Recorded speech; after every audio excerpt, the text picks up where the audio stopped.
और बलरामपुर की बात के मुख्यमंत्री योगी आदित्यनाथ ने आज बाढ़ प्रभावित श्रावस्ती और बलरामपुर का हवाई सर्वे किया है। उन्होंने अधिकारियों से बाढ़ प्रभावित इलाकों की जानकारी ली, साथ ही राहत कार्यों में तेजी लाने के निर्देश दिए। इसके बाद सीएम ने दोनों जिलों के बाढ़ प्रभावित इलाकों का स्थलीय निरीक्षण भी किया। उन्होंने आपदा से प्रभावित बच्चों और महिलाओं से मुलाकात की। इसके अलावा बाढ़ प्रभावितों को राहत सामग्री भी वितरित की। सीएम ने आपदा में अपनों को खोने वाले परिजनों को 4 लाख सहायता राशि का चेक प्रदान किया। इस दौरान उन्होंने बाढ़ प्रभावितों को सुरक्षित स्थान पर पहुंचाने वाले पीएसी के जवानों को प्रशस्ति पत्र देकर सम्मानित भी किया। साथ ही स्पेशल इनाम के साथ नगद पुरस्कार देने का ऐलान किया। भारी बरसात के कारण जल प्लावन की एक स्थिति पैदा हुई। पहली बार जुलाई प्रथम सप्ताह में बाढ़ देखने को मिली। अक्सर इस क्षेत्र में बाढ़ राप्ती नदी में और सरयू जी में बाढ़ अगस्त के अंत तक या सितंबर तक देखने को मिलती थी। इस बार ये बाढ़ पहली बार जुलाई प्रथम सप्ताह में देखने को मिल गई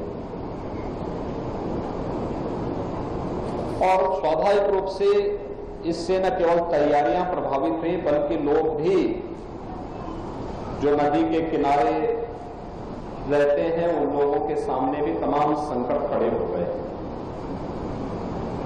सैकड़ों गांव इससे चपेट में आए हैं और वर्तमान में अगर हम देखेंगे तो 12 जनपद इस अतिवृष्टि के कारण बाढ़ की चपेट में आए हैं, जिनमें 33 तहसील हैं, 633 गांव हैं।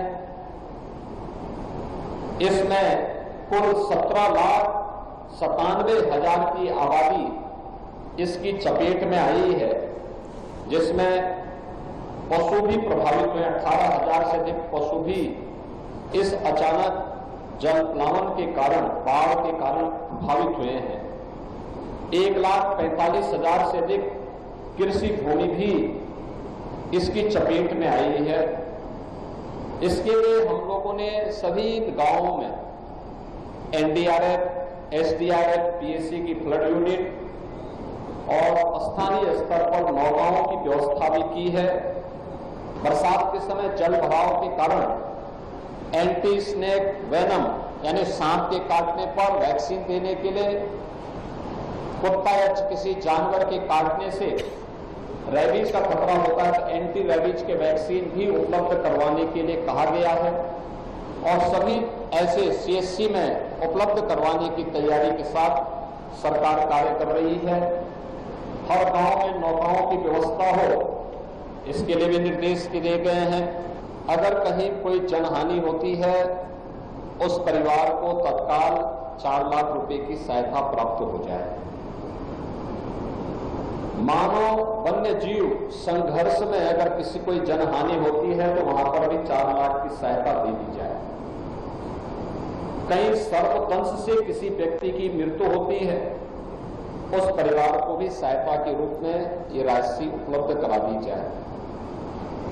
कहीं पर कोई आकाशीय बिजली से कोई किसान की, कोई बटाईदार की, किसान के परिवार के किसी सदस्य की असामयिक मृत्यु होती है, उसके परिवार को भी आपदा राहत कोष से तत्काल सहायता राशि या फिर कृषक दुर्घटना बीमा योजना के अंतर्गत राशि उपलब्ध करवा करके उस परिवार को संबल प्रदान किया जाए।